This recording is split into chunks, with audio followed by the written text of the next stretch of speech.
Hi, I'm Dev, And I'm Cam. and you're listening to Criminalish, a true crime podcast where two best friends trade stories ranging from the wild and wacky to the downright messed up.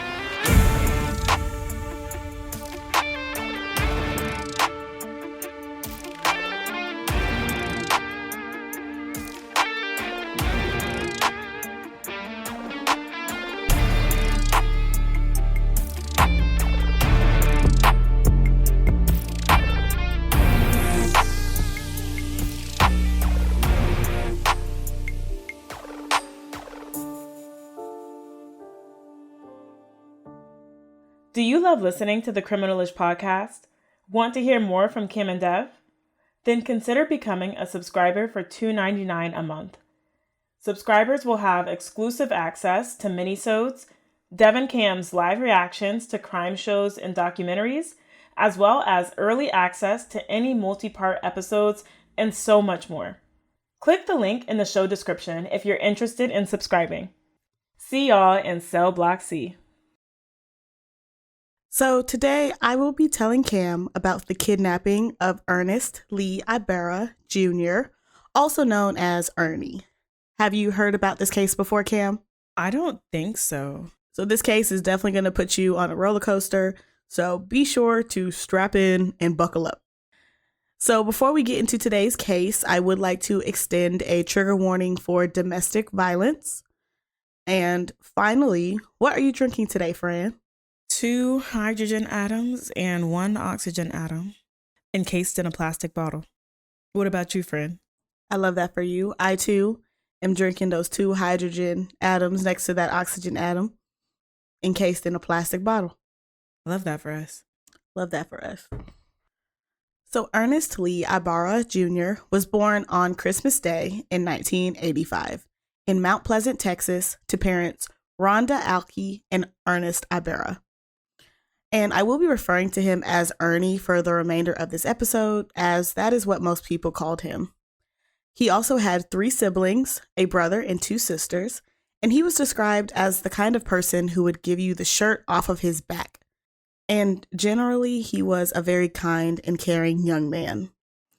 Ernie spent his childhood in Mount Pleasant, Texas, and his childhood has been described as extremely happy and normal. So in 2000, Ernie entered high school at Mount Pleasant High School in Texas. And this is significant because in 2000, computers were being brought into high schools across Texas. And Ernie became super involved in computers and became an avid gamer. He became so engrossed in computers that he took the time to learn how to repair them and helped his friends repair their computers. And computers would become his passion. So Ernie graduated from Mount Pleasant High School in 2004, and upon his graduation, he went on to study technology and then decided to become a woodworker at a baseball bat manufacturing plant in his local town.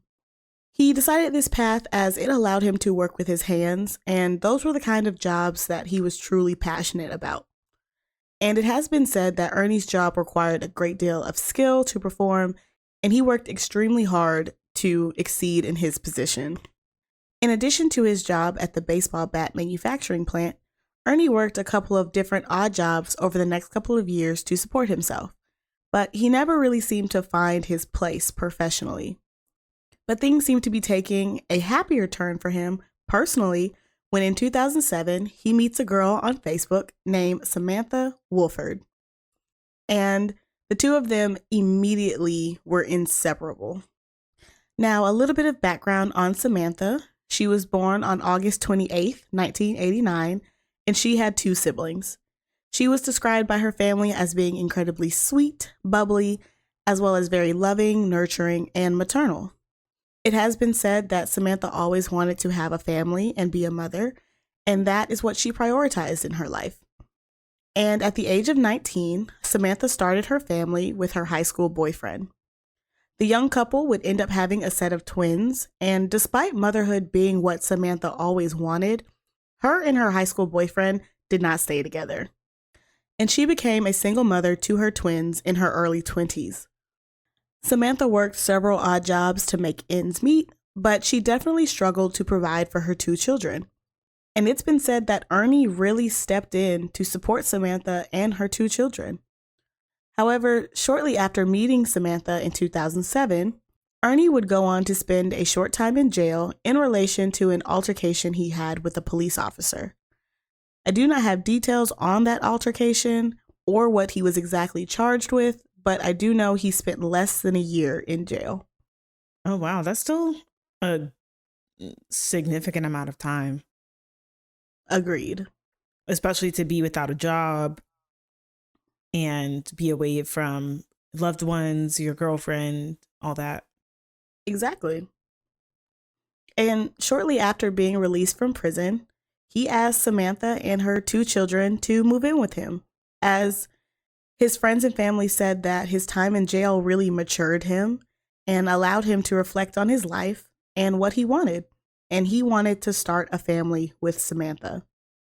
So, of course, Samantha moves in, and initially their relationship is very loving and very happy.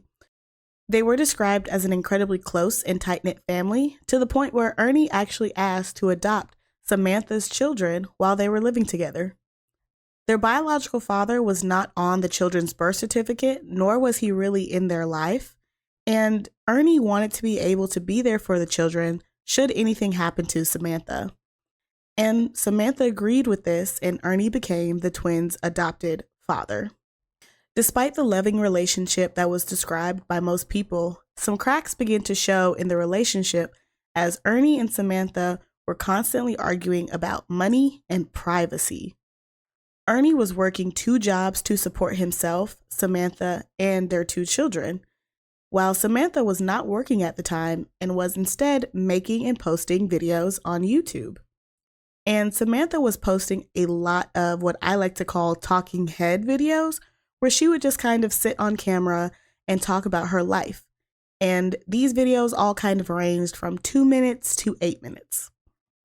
And her YouTube channel is still available on YouTube, and you can go and watch all 88 videos she currently has available. While today, her channel stands at nearly 5,000 subscribers, at the time, Samantha's channel had less than 100 subscribers, and she was struggling to grow on YouTube. But she was putting a lot of her and Ernie's life on YouTube. And this created a lot of tension in the relationship because Ernie was a very private person who was not comfortable being on camera or in her videos.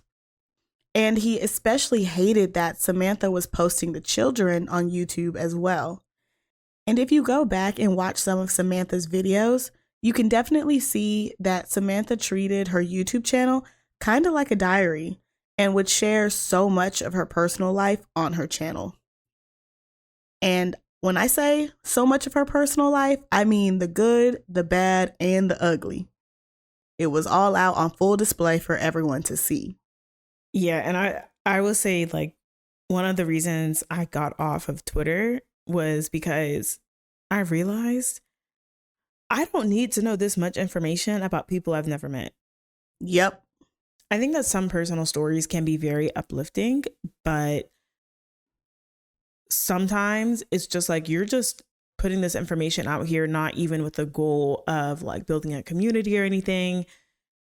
And, you know, maybe try journaling, other outlets, talking to friends, but a million people that you've never met don't need to know this many details about your life. Agreed.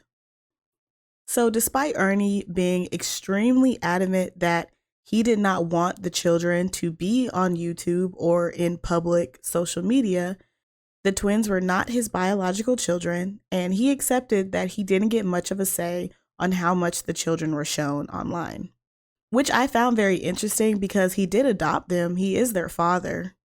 Yeah, so I would think that he still has parental rights. Exactly. So despite this arguing, the couple did stay together and decided that they wanted to have more children together. And the couple would do just that. And surprisingly, Samantha gave birth to another set of twins, so now the family of 4 became the family of 6. I'm cutting my uterus out. Dang, Cam, not cut the whole thing out. 2 sets of twins? Oh, and I looked this up. The chances of this happening is 0.0014%. Oh my gosh. Do you know if she was a twin or if her mother was a twin or anything? I do not know, but fun fact, I recently discovered that twins are not necessarily a normal occurrence in families, as most of the time twins are the result of a defect of some kind. Either your uterus produced too many eggs or your eggs split in half, and that has nothing to do with your genetics. I found that out this week. Yeah, very interesting, because I know a lot of people say that of, oh yeah, twins run in my family, but technically, no, they don't. That's very interesting. Very interesting. So now that Samantha and Ernie now have a family of 6, money was already tight, and it was now going to be even tighter. So because of this, Ernie got a second job to support his family, while Samantha continued to stay home with her children and focus on making YouTube videos. And he would later get a third job to support his family. And for years, Ernie worked multiple jobs to try to make ends meet. And this took a toll on him physically, mentally, and emotionally. But he stuck to it because he wanted to support his family. But after a few years and the children became slightly older, I'm not exactly sure how old they were. I'm estimating they were roughly preschool age. Ernie asked Samantha if she could get a job so he wasn't the only one supporting the family financially. Which, this might be a hot take, but I don't think that's a ridiculous request. Like, the man is working 3 jobs to keep everything afloat. I think that's perfectly reasonable for him to ask you to get a job now that the kids are school age. Yeah. And I think, like, I'm sure when you sit down and look at it, like, with the cost of whatever preschool was versus how much she could be making if she were working a job, and him working 3 jobs, which is ridiculous. Like, we are not built to do that. We need sleep. We need rest. Like, I'm sure it did equal out. Absolutely. But Samantha didn't want to get a job. She wanted to stay home with her children and make YouTube videos. But it was also around this time that Samantha learned that she could actually make money on YouTube, and she decided that she was going to become a full-time YouTuber. Wait, she wasn't trying to make money before? No, she was treating YouTube just like a diary and just kind of posting videos for the fun of it. Because remember, this is back in like 2007, 2008, 2009. Making money on YouTube doesn't really start to become a thing until like 2010. So like when she first started uploading, it wasn't quite a thing just yet. Got you. So Samantha felt like this was the perfect job for her to do. And Ernie was extremely supportive of this career choice. But personally, I don't think Ernie really knew what was necessary in order to get monetized on YouTube, especially back in 2012, as this was a pretty new career path. But he supports her, and he continues to work his 3 jobs while Samantha tries to grow her YouTube channel. But as you can guess, the growth doesn't come, and Samantha's channel never makes a single dime on YouTube. So in addition to this, her content was kind of all over the place, and despite the shocking things she would say or do, it never really amounted to much of anything. But despite this, Samantha kept working and uploading on her channel, and while initially Ernie was really supportive of her, he begins to become extremely frustrated with Samantha after about a year. Ernie was still working 3 jobs while Samantha was home making videos, and reportedly, Samantha was neglecting the household and their children. Ernie felt that if she was staying home while he was working, it would be on her to keep the home clean and organized, in addition to making sure the children were well taken care of. However, it was reportedly Ernie who was coming home and cleaning up the house and taking care of the children, when again, he's working 3 jobs. Now, I'm not saying that Ernie shouldn't have any household responsibilities when he gets home, but if the man is working 3 jobs and you're at home making YouTube videos, I think it's fair for him to want to come home to a clean house and well taken care of children. Yeah, and I think like even aside from gender, it's just like division of duties. Like if one person is working and paying the bills, then that's one type of labor. Household work is another type of labor. Why are they doing all the labor in the house? Exactly. So people have said that Samantha prioritized filming for her YouTube channel and creating content so much that she was neglecting her children, but also filmed the children against Ernie's wishes and would even secretly film her friends and family and put them on YouTube without their permission. And this includes private conversations between Samantha and Ernie as well. Oh my gosh. Yes, complete violation of his privacy. But I would have been like, girl, can you film yourself cleaning the house? Make that content. Period. Right. You know, people love organizing videos. It would have gone crazy. I love cleaning content. It is very refreshing. Yes, I love it too, because it also inspires me on like cool ways to organize my house. Mm-hmm. So again, recording this content created another rift in their relationship because Ernie was adamant that he didn't want to be on YouTube, and now that they had children together, he was especially adamant that he did not want his biological children on YouTube as well. Remember, he is still against the adopted children being on YouTube, but he felt like he didn't have as much of a say as he was not their biological father.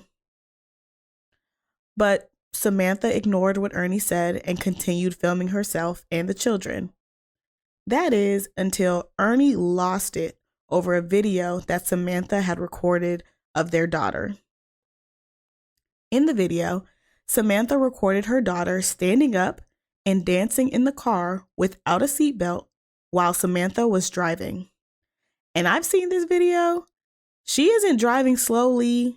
She is on a main road with houses and cruising at least 35 miles per hour. And mind you, this is a small child. At oldest, this child is 3. And for Ernie, this video was the straw that broke the camel's back. And as a result, he left her and moved out of the home they shared. I don't blame him. He set boundaries with her. She blatantly disregarded them, put their children at risk. Like, what else could he do? He voiced the issues and she chose not to address them. Exactly. However, the couple would not be apart for long, as shortly after this, Samantha suffered an injury.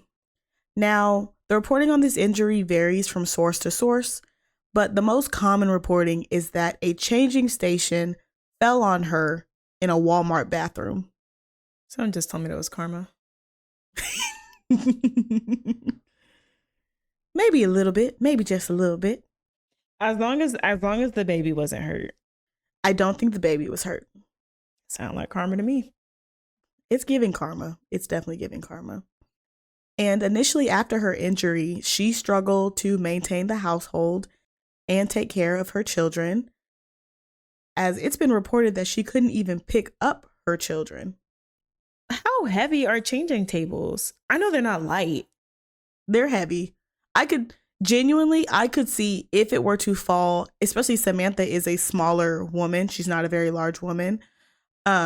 She's a smaller framed individual and she's short. I could see that falling on her, and like, especially if it falls at a bad angle or a sharp angle, I could definitely see it falling and doing some damage for sure. Got you. So initially, one of Ernie's sisters would come over to the house to help her take care of the 4 children. Because remember, we're dealing with 2 sets of twins who I'm pretty sure are under the age of 5, maybe 6 at the oldest. And with this injury and her YouTube channel still not growing and taking off, Ernie decided to move back into the family home to give their relationship another try and take care of their family. And shortly after moving back into the family home, Samantha gets pregnant again. You can't see my face, but it's scared. And Samantha has several videos on her channel talking about how much she was not excited about this pregnancy and that the timing of them having this baby was really bad.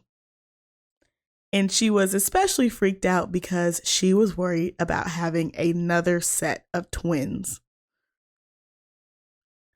And Ernie was also freaking out because he was like, how the hell are we going to afford another child, let alone two, if she has twins, if things are already extremely tight and I'm working 3 jobs?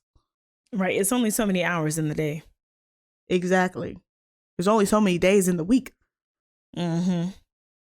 Now, luckily, Samantha did not end up having twins. And despite her openly stating that she wasn't excited about her pregnancy, she still made plenty of videos on her YouTube channel about it. And in one of those videos, she claims that Ernie isn't supporting her during her pregnancy, that he doesn't really want anything to do with her or the new baby, and that he's never around. And I'm like, girl, he's working 3 jobs. Right. When is he supposed to be around for you? He's working 3 jobs. Now, the only place I could find that supports this narrative is Samantha's YouTube channel. Other reports say that Ernie wasn't exactly excited about the pregnancy, but continued to work and support his family the best way he could manage. So I will just say that there are varying reports on this and leave it up to you to determine who you believe. So after giving birth to their 5th child, Ernie and Samantha decided that it was time for them to get married. I thought you were going to say vasectomy. Because that's where I would have went next. Oh, absolutely. I'm tying my tubes. I need them burnt and clipped, actually. Mm-hmm. Mm-hmm. And they ended up getting married in a small ceremony with friends and family. But many people who attended their wedding expressed their concern because while the relationship was better than it was before, the couple were still arguing and not seeing eye to eye on much of anything, and there didn't seem to be much of a loving relationship there. So one day, Ernie's sister comes over to the house to check on Samantha and the children while Ernie is out at work.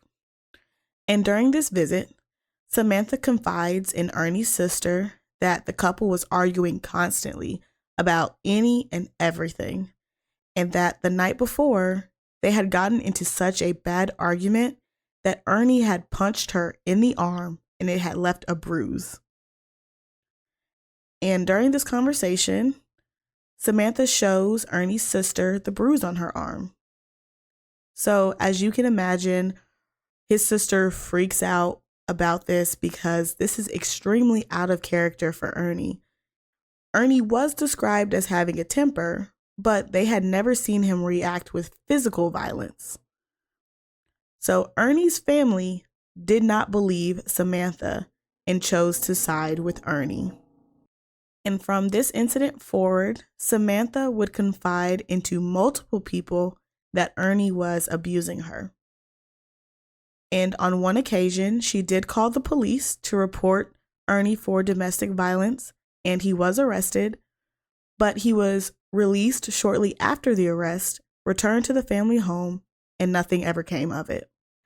So formally, the allegations of abuse have never been proven or disproven.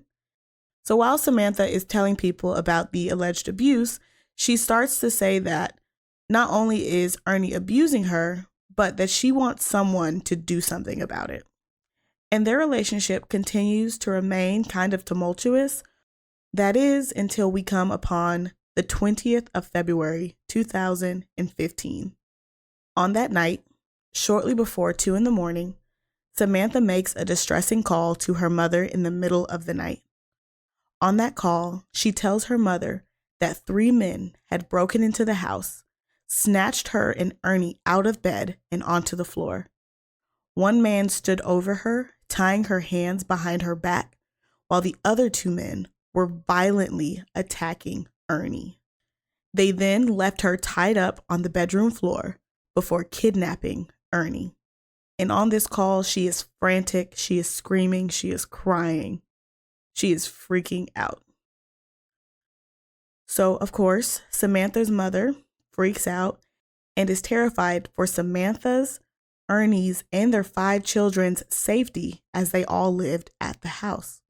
So Samantha's mother gets off the phone with Samantha and calls her sister, Samantha's aunt, to go check on Samantha and the children.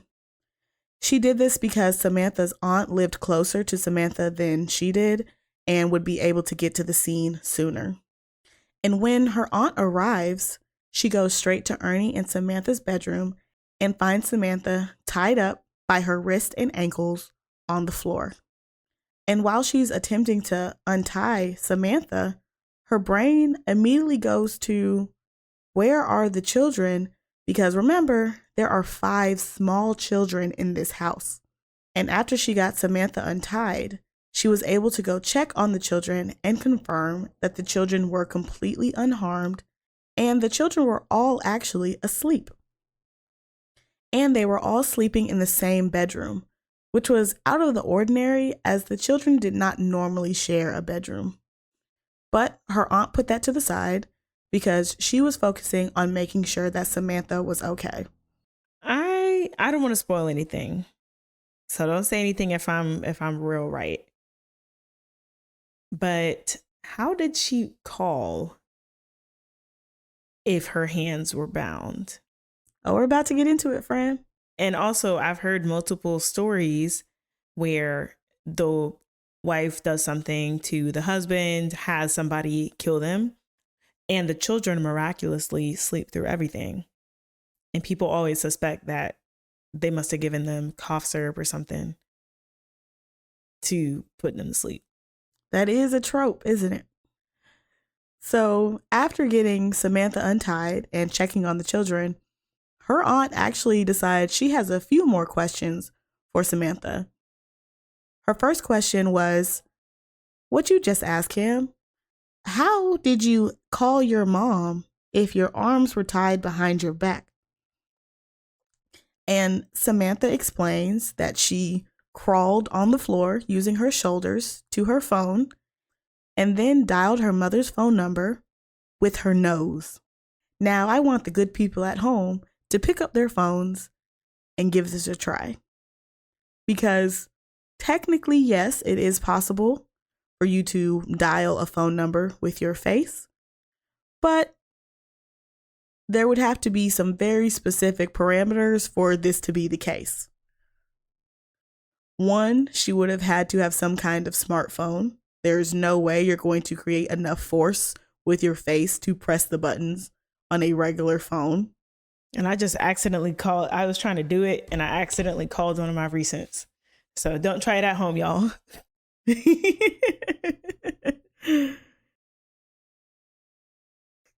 2, she would have had to have no passcode on her phone so that it wouldn't have required the fingerprint unlock.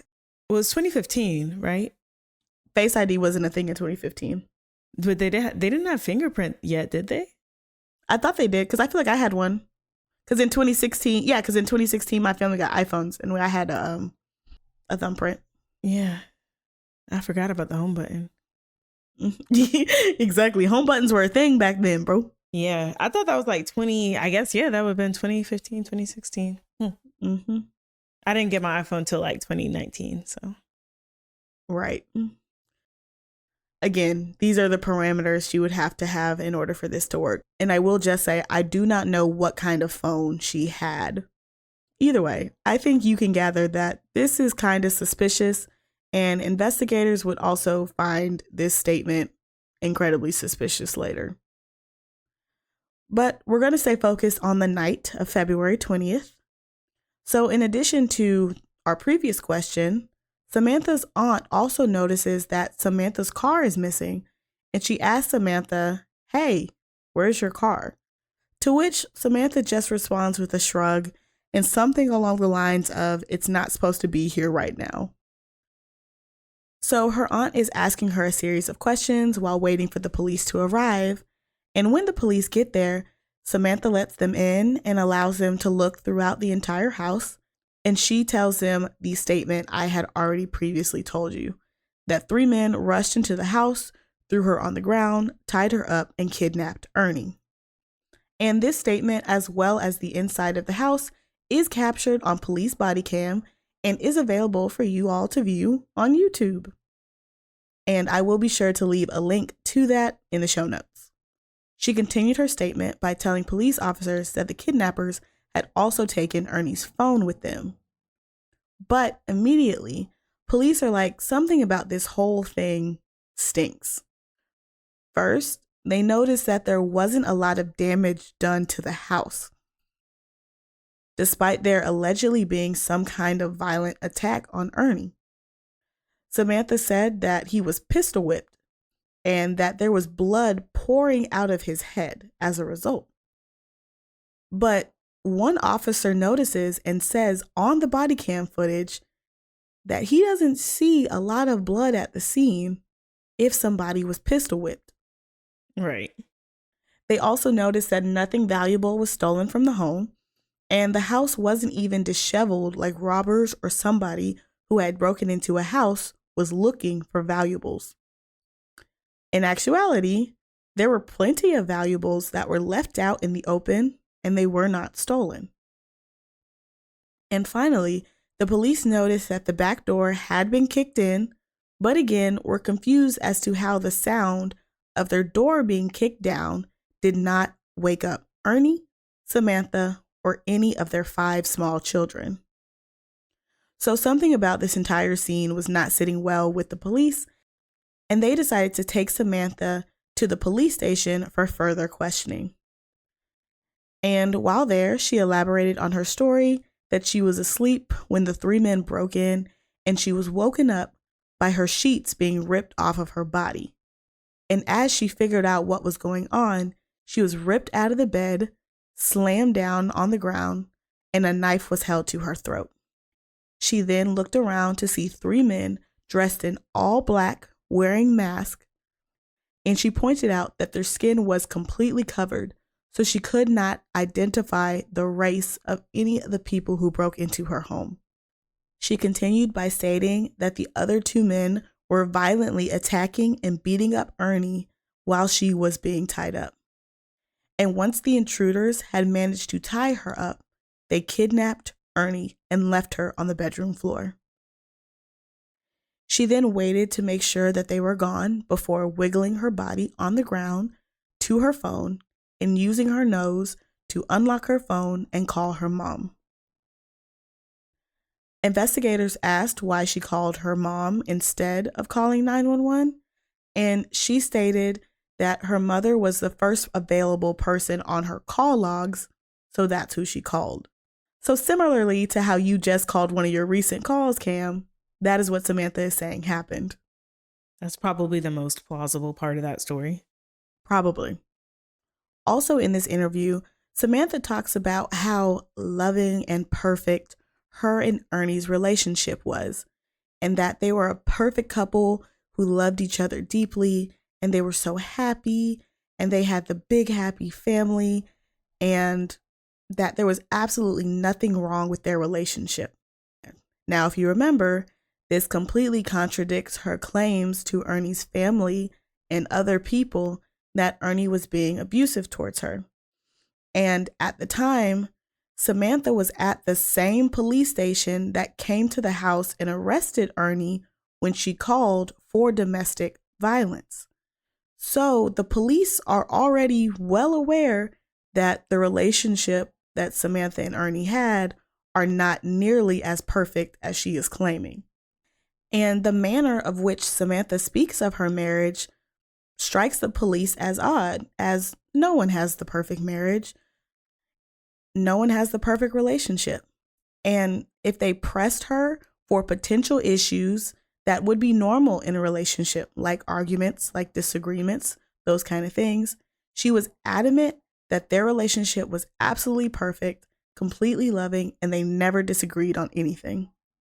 Which just strikes me as strange. Like, I don't think it's bad for you to have normal disagreements in your relationship. Your relationship doesn't have to be perfect for it to be happy and healthy, you know? Yeah. And if anything, never having a disagreement to me is worse than having normal arguments, because two people are not always going to get along. It's normal to butt heads on some things. It's all about how you disagree and stuff and how you work through it. But if y'all are never having an argument, that means somebody is always compromising and somebody's not saying their true feelings about things. That's exactly how I feel. So police decide to hold Samantha for a little bit after her interview, and she ends up being at the police station all night. So according to Samantha, the attack happened sometime around 1 a.m. The police arrived to the home shortly before 3 a.m. and Samantha got to the police station sometime around 4 a.m. And as you can imagine, the police are questioning Samantha because the police officers say her story just doesn't make any sense. And they keep pressing her for information. And finally, at 9 a.m., she asks to speak with an officer and tells them that she thinks she knows who could have done this to Ernie. But before she can tell the police what happened and who did this, she wants the police to assure her that she's not going to get in trouble. And she tells them that the only reason she has kept in the information for the last 5 hours was because she was worried that she would get in trouble. Now, if you don't know, this is actually the one thing police are not allowed to lie to you about.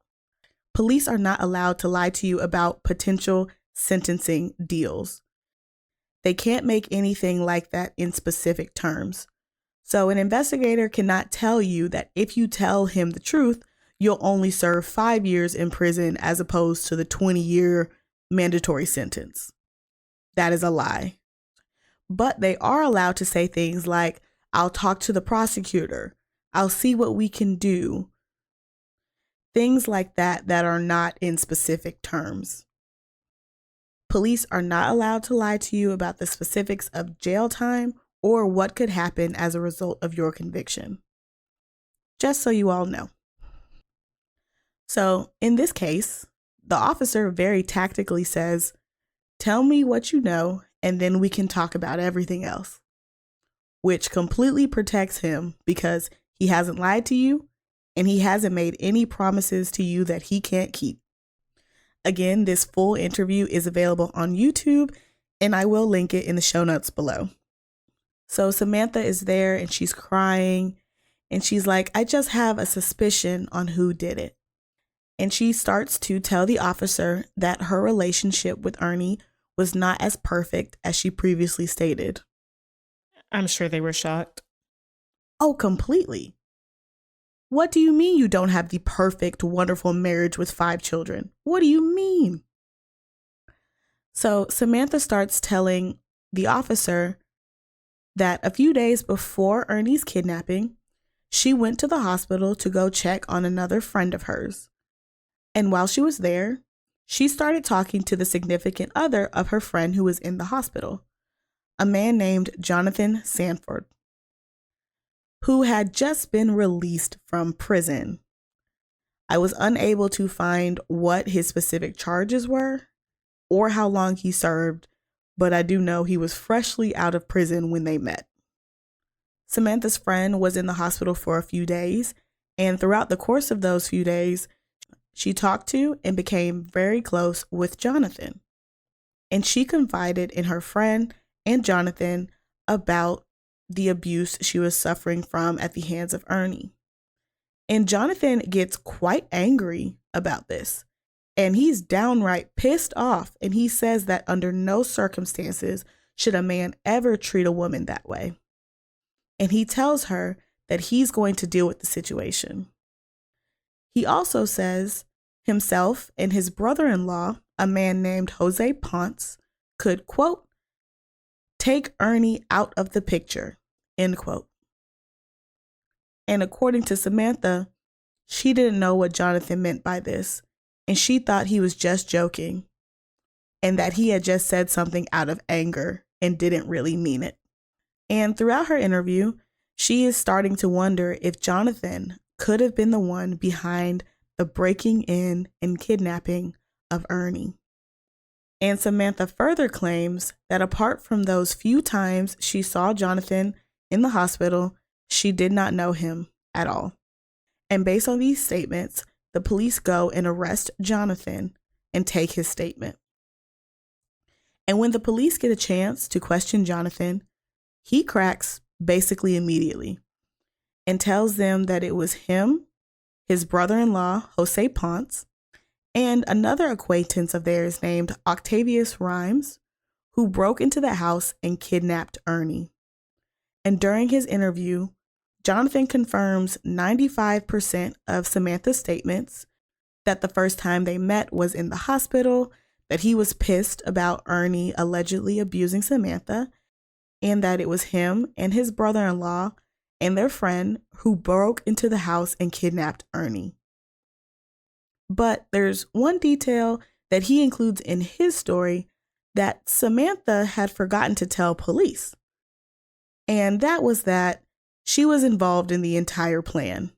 She knew about it, and one can argue that she orchestrated the entire thing. That's what it sounds like to me.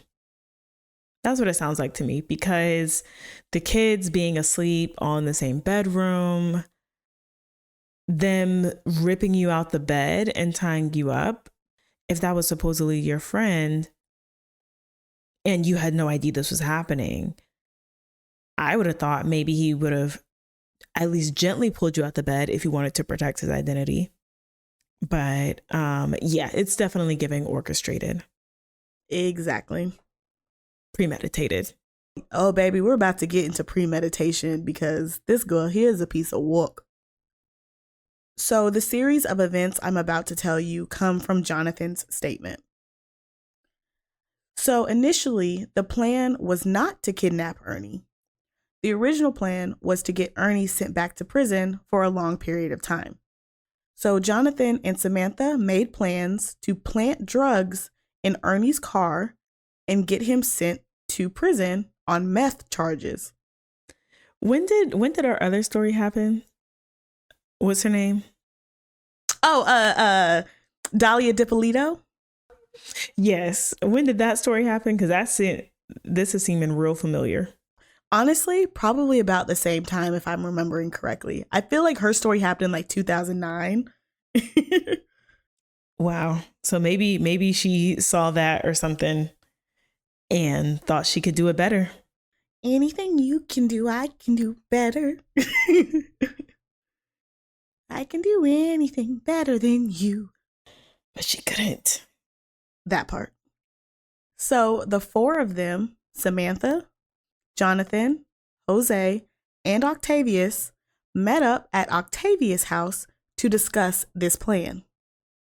However, while they're at this meeting trying to figure out how to get Ernie sent to prison, Jonathan and Jose look over at Samantha and ask her, "How would you feel if Ernie just died instead?" And her response was, "Are you serious?"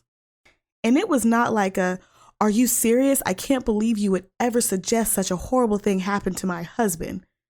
It was more of "Are you serious? Don't play with me. Are you going to help me out or not?" And the two of them were definitely serious. They also added that Samantha would need to do something to ensure that the 5 children in the house would not wake up and stumble across the scene. To which Samantha replied with, "Don't worry, I can give them something to make them fall asleep fast and ensure they don't wake up." And as you have probably guessed, because if you're listening to the Criminalish podcast, you're just so smart, this explains why the children did not wake up when the supposed break-in happened.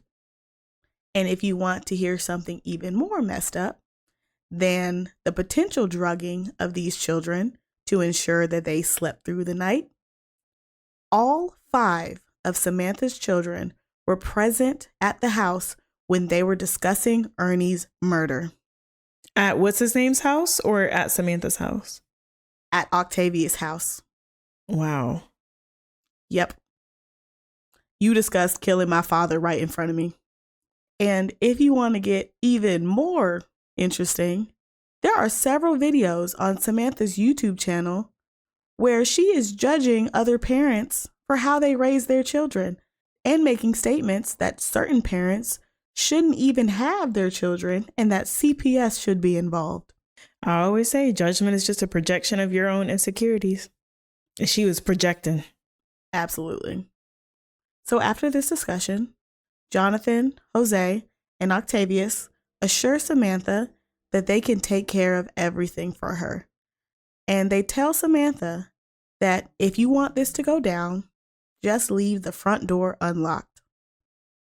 And they assumed that if they went to the house and she locked the door, that meant that she decided she wanted to go through with the regular plan of planting drugs on Ernie and getting him arrested. So Octavius and Jonathan drive Samantha and her children home in Samantha's car, and they remind her that if she decided that she wanted Ernie to die, all she has to do is leave the front door unlocked whilst they sit in front of his home. And after dropping Samantha off, they drive away in her car, as the plan was to use Samantha's car to kidnap Ernie. And this explains why Samantha's car was not at the house when her aunt came to find her.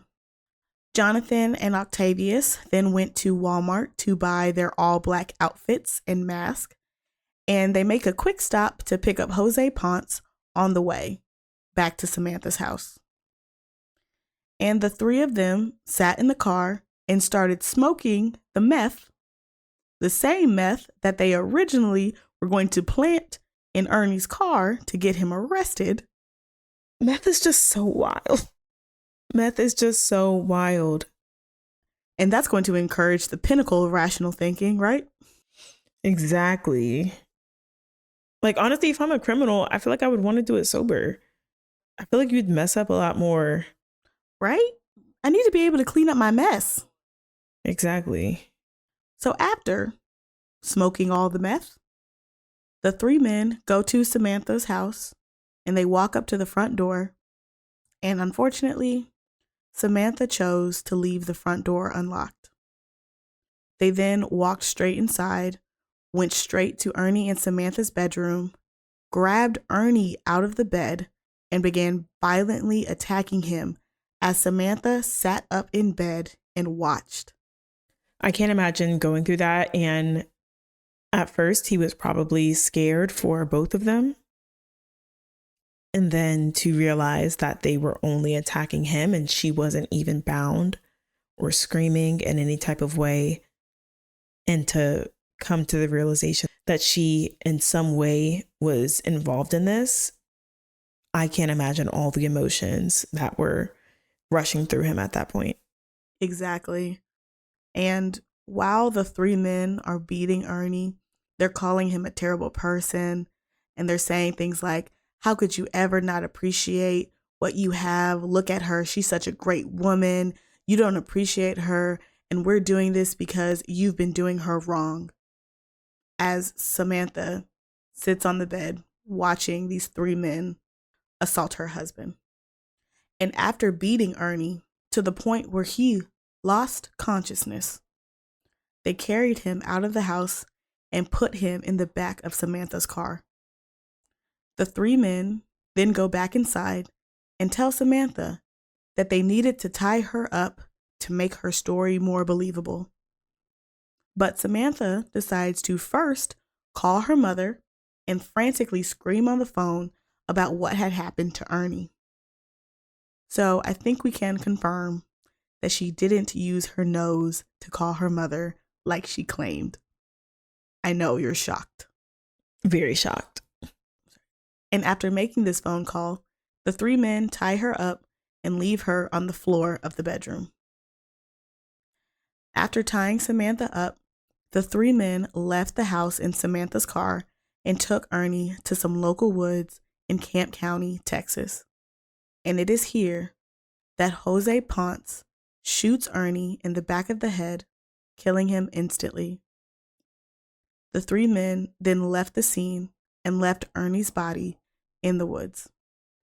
Now remember, this is the statement that Jonathan is giving to the police. And when Jonathan finishes his statement, the police ask him if he will take them to where they left Ernie's body. And Jonathan agrees. And he takes them to the woods in Camp County, where they find 29-year-old Ernest Lee Ibarra Jr. laying face down among the brush.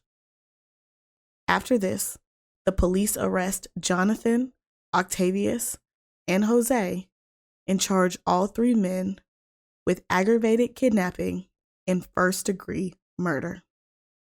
And the last thing police need to figure out is if Samantha is actually involved in Ernie's murder. So while Samantha is at the police station, she was left alone for hours while police were collecting the statements of Jonathan and were looking for Ernie's body. And at one point, while she was sitting there waiting, there was a little whiteboard in the interrogation room, and she gets up, grabs a marker, and writes on the whiteboard so that the camera in the room can see it, quote, "Have you found my husband yet?" End quote.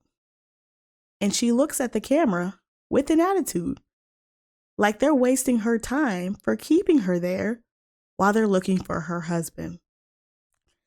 And shortly after doing this, the interrogator comes in after discovering Ernie's body and taking Jonathan's statement, and they lay everything out on the table. And they tell her, "We know everything, and we know that you're a liar and that you've been lying to us this whole time." And in response, Samantha says, quote, "I have not done anything. I did not do anything," end quote. The evidence begs to differ. The evidence surely begs to differ because the police arrest her right then and there, and like all the others, charge her with aggravated kidnapping and first-degree murder, to which Samantha pleads not guilty. Samantha is trifling. Yep. Trifling as hell. It is just so sad when people think that they can get away with things like this, because your whole story unraveled in less than a day, right? In about 5 hours. Yeah, in 5 hours, your whole story unraveled. What? All of that for what? All of that for what? Now your 5 children are going to be without a mother and a father. Exactly. Senseless killing. Completely senseless. So, in September of 2017, Mrs. Samantha Wolford goes to trial.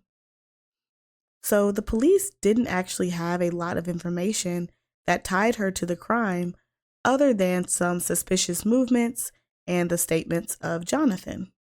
So police were digging through their records, trying to find any evidence that connects Samantha to the murder. They first collect further evidence from Jonathan, and Jonathan actually testifies at her trial, and he testifies that he lied to police and that he has known Samantha for longer than just meeting at the hospital. And he claims that he had been helping Samantha look after her and Ernie's children for months. And the day before Ernie's kidnapping and murder, there is CCTV footage of Jonathan taking Samantha and her children to Walmart. Were they more than friends? It is not confirmed. Because technically, remember, Jonathan is the significant other of her friend that was in the hospital. Oh, I remember. That don't mean nothing. You're right. I'm just saying, a woman that's going to hire, I don't know, did she pay them? A woman that's going to contract people to kill her husband is not going to stop at cheating. That's not going to be the line she draws. You're right. You're right. Big facts on that one. Jose Ponce's girlfriend, who was present at the house the night that the murders were discussed, also testified against Samantha. She testified that Samantha was present in the house when they were talking about the murders, and she said that Samantha was an active participant in the conversation about Ernie's murder. And other witnesses would also come forward to testify of their experiences with Samantha when she had said that she wanted Ernie, quote, taken care of, end quote, because he was abusing her. And one person even stated that she had asked him about getting a hitman. And the final nail in Samantha's coffin is when police were finally able to connect Samantha to this crime in my personal favorite way of catching a killer. They got her phone records. Of course. So to explain this properly, we're going to need to take you back to when the police arrived at Samantha's home. So remember that I said Samantha told officers that the kidnappers had taken Ernie's cell phone with them. So the officers were like, this is amazing news. We will get a ping on Ernie's cell phone and figure out where its last known location was. So officers were in the process of tracking down Ernie's phone, and they actually tell Samantha that they're going to do the phone ping to find out where his phone is. Remember, this is still at Samantha and Ernie's home. And police are quickly able to get a ping on Ernie's cell phone, meaning that the cell phone was still on and still collecting location data. And after the officers tell Samantha that they got a ping on Ernie's phone, Samantha asks the officers if she could go call her mother, and she leaves the room. And at this time, she doesn't call her mother. She texts Octavius Rhymes, and her message to Octavius says, quote, kill Day's phone, shut that shit down, end quote. Day was another nickname that Ernie went by. This is what happens when you commit a crime on meth. You forget to shut off the phone. I'm just saying. Well, what's her excuse? She's not high on meth. She's sending the text messages. Oh, yeah, she has no excuse. She has no excuse. But I'm saying for them on their part, this is what they get for smoking meth before they go do the crime. Also, this is what they get for doing the crime, too. Right. Drugs are bad, kids. Crime is bad, kids. Please remember that. Some crimes. 90% of crimes are bad, kids. Later, as police are talking about pinging the phone right in front of Samantha, you can see on the body cam footage that Samantha is texting on her phone. And at that exact moment on the body cam footage, she sent another text message to Octavius that said, quote, ditch phone, move, end quote. And remember, this is all on police body cam, so we know the exact time she asked to do this, and it all lined up exactly and beautifully with the phone records. And I'm sure I don't have to tell you that, of course, these text messages were deleted from her phone, but the police were able to recover them during the formal extraction. The defense simply offered up their case that Samantha was innocent, that she was a victim who was attacked with Ernie, and that she did not have the close relationship with these people that they're trying to say that she had. So after laying out all this evidence, on September 17th, 2017, Samantha Woolford was found guilty of aggravated kidnapping and first-degree murder, and she was sentenced to 99 years in prison for the murder and sentenced to 50 years for the aggravated kidnapping, to be served consecutively, for a grand total of 149 years in prison. Which I think it's safe to say that she's never getting out. Yeah. When they do sentences like that, that's when you know they was just mad. Exactly. They said, we don't even want you to think there's a chance that you ever get out of here. Jonathan Sanford and Jose Ponce both pled guilty to the aggravated kidnapping and first-degree murder of Ernie Ibarra, and they were both sentenced to 50 years in prison. Octavius Rhymes, on the other hand, also pled not guilty and did go to trial. At trial, they presented the same evidence that they did in Samantha's case, and he too was found guilty and sentenced to 93 years in prison. And I'm sure you're wondering, why would Samantha do this? Why murder Ernie? And the prosecution actually laid out a very interesting theory for her motive. And that is that Samantha was going to use the tragedy of her husband being kidnapped and murdered to bring attention to her YouTube channel and finally grow on YouTube and become the YouTube star she was always supposed to be. I would have rather it have been life insurance. And so did he have a life insurance policy? I don't believe so. There is no mention of life insurance. If anything, I think he probably had one of those policies that it was just enough to bury him. You know what I mean? Yeah. Oh my gosh. That's terrible. That's terrible.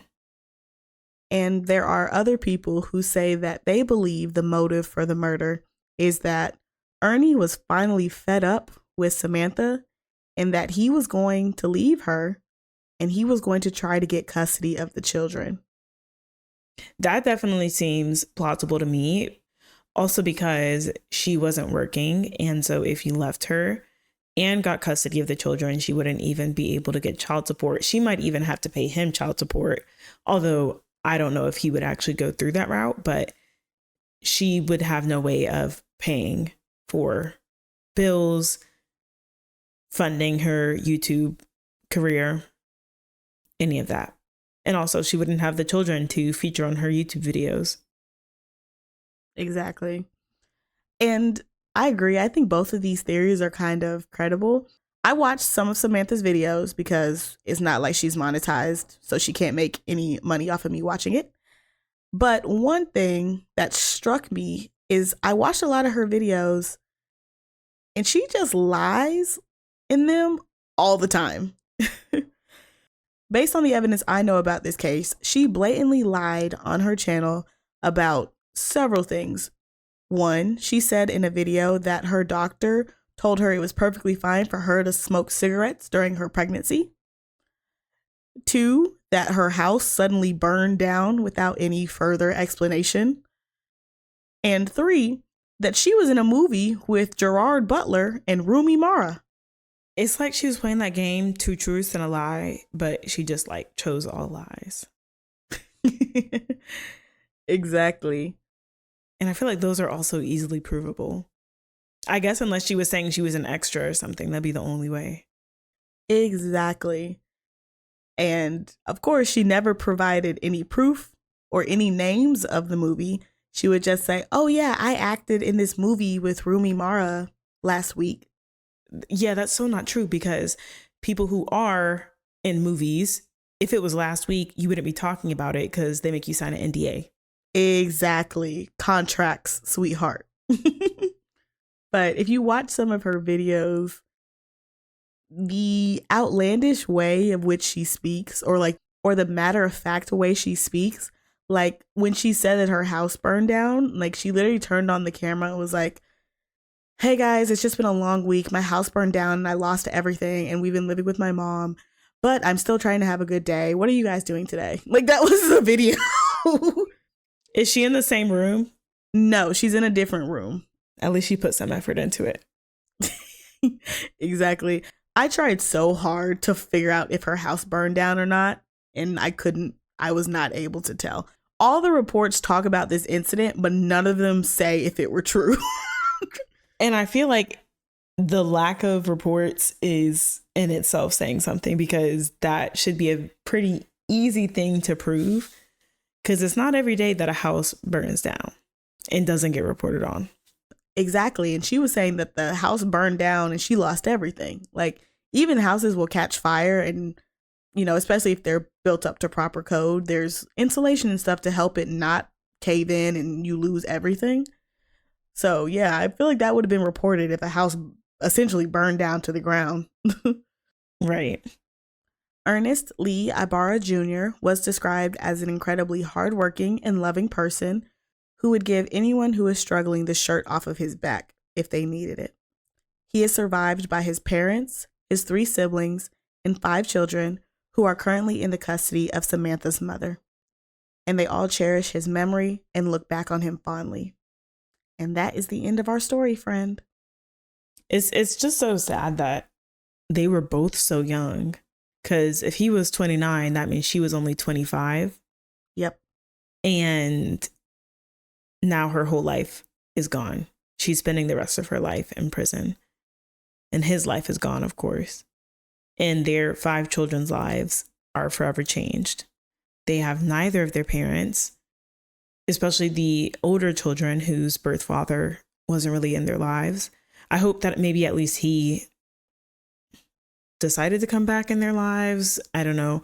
I hope that they can at least have some type of relationship, some type of parental relationship.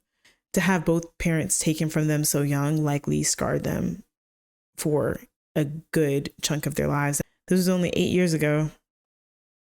So the oldest child is what?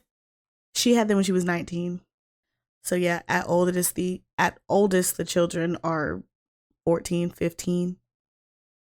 Their oldest children anyways. Yeah. And then the younger ones probably didn't even really get the opportunity to form those core memories with either parent either. Especially considering that their youngest was an infant when this took place. The youngest was less than a year old. Yeah. Yeah, it is incredibly sad. And 3 men, if we believe them, essentially threw away their entire life because they believed that Samantha was a victim of abuse. Right. And they, for some reason that I still don't understand, wanted to white knight for her.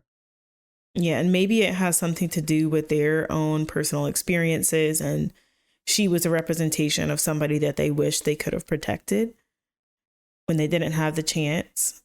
And yeah, it's sad that she brought them into this, especially Jonathan had just gotten out of prison. You just got out just to get right back in. And if you're lucky, you'll get out when you're 75. To take his life in that manner was not right.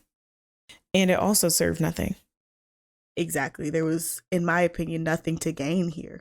This makes no sense. To kill him does nothing but remove you and him from your children's life. Do we know what happened with the children? Did you already say that? They're in the custody of Samantha's mother. Okay. I hope that they still have like a good relationship with both sides of the family. Like that they're still able to see Ernie's side and spend time with them. Because it is hard when 2 families know each other really well and someone from one family does something really messed up to someone from another family. And I'm sure there's a lot of frustration, anger, guilt, all that.